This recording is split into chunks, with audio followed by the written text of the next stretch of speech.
नमस्कार, हर हर महादेव, जय भोलेनाथ, जय शिव शंभू। स्वागत है आपका आपके खुद के चैनल पावन कथाएं में। सबसे पहले किसने किया था श्राद्ध, कैसे हुई शुरू ये परंपरा, आइए आज हम ये सब जानते हैं। श्राद्ध के बारे में अनेक धर्म ग्रंथों में कई बातें बताई गई हैं। महाभारत के अनुशासन पर्व में भी भीष्म पितामह ने युधिष्ठिर को श्राद्ध के संबंध में कई ऐसी बातें बताई हैं जो वर्तमान समय में बहुत कम लोग जानते हैं। महाभारत में यह भी बताया गया है कि श्राद्ध की परंपरा कैसे शुरू हुई और फिर कैसे ये धीरे धीरे जनमानस तक पहुंची। आज हम आपको श्राद्ध से संबंधित कुछ ऐसी ही रोचक बातें बता रहे हैं।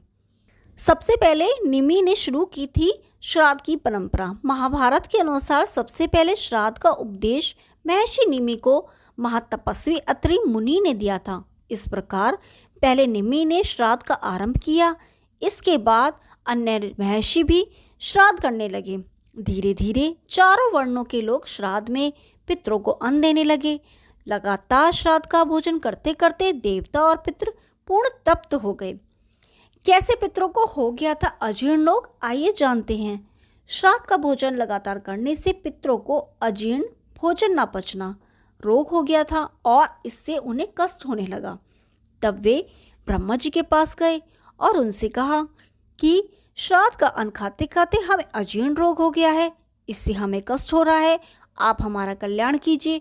देवताओं की बात सुनकर ब्रह्मा जी बोले, मेरे निकट ये अग्निदेव बैठे हैं, ये ही आपका कल्याण करेंगे।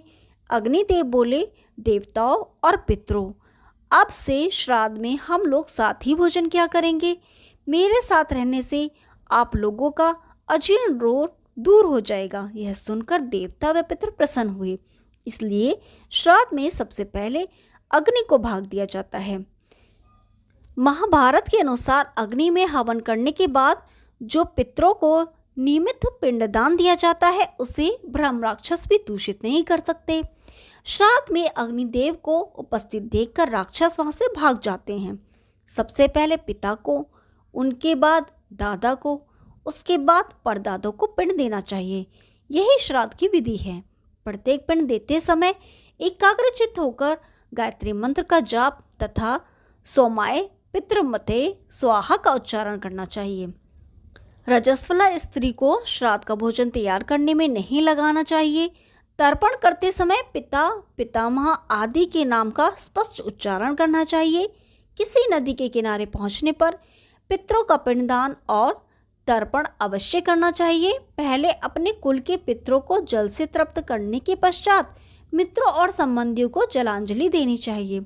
चितकबरे बैलों से जुती हुई गाड़ी में बैठकर नदी पार करते समय बैलों की पूंछ से पितरों का तर्पण करना चाहिए, क्योंकि पितर वैसे तर्पण की अभिलाषा रखते हैं। नाव से नदी पार करने वालों को भी पितरों का तर्पण करना चाहिए। जो तर्पण के महत्व को जानते हैं वे नाव में बैठने पर एकाग्रचित हो अवश्य ही पितरों का जलदान करते हैं। कृष्ण पक्ष में जब महीने का आधा समय बीत जाए उस दिन अर्थात अमावस्या तिथि को श्राद्ध अवश्य करना चाहिए। पितरों की भक्ति से मनुष्य को पुष्टि, आयु, वीर्य और धन की प्राप्ति होती है। ब्रह्मा जी, पुलत्स्य, वशिष्ठ, पुलह, अंगिरा, क्रतु और महर्षि कश्यप ये 7 ऋषि महान योगेश्वर और पितृ माने गए हैं। मरे हुए मनुष्य अपने वंशजों द्वारा पिंडदान पाकर प्रेतत्व के कष्ट से छुटकारा पा सकते हैं। महाभारत के अनुसार श्राद्ध में जो 3 पिंडों का विधान है उनमें से पहला जल में डाल देना चाहिए, दूसरा पिंड श्राद्धकर्ता की पत्नी को खिला देना चाहिए और तीसरे पिंड को अग्नि में छोड़ देना चाहिए। यही श्राद्ध का विधान है। जो इसका पालन करता है उसके पितृ सदा प्रसन्नचित्त और संतुष्ट रहते हैं और उसका दिया हुआ दान अक्षय होता है।